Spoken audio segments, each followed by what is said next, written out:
na leo nina somo linalosema jihadhari na roho ya wivu.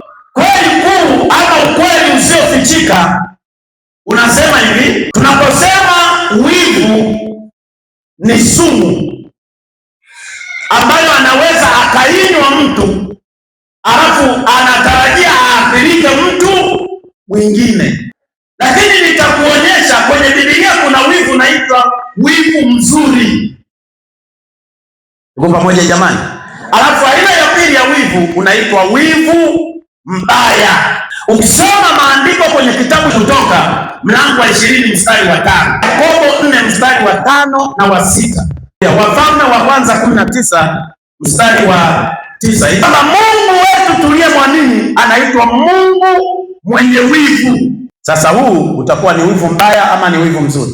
Aina ya wivu mzuri, mmoja ya vitu tutakavyojifunza, wivu mzuri una tabia ya kuonya.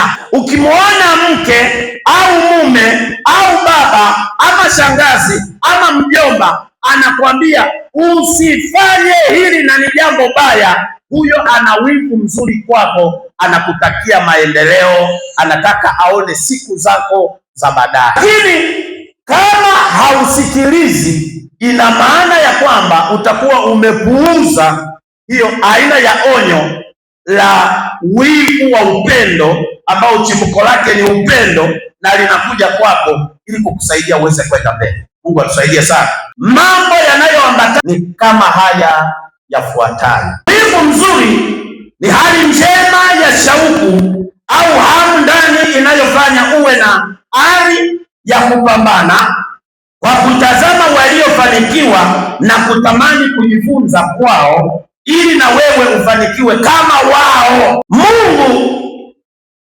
anapotutazama ana shauku ya kutamani tufanikiwe.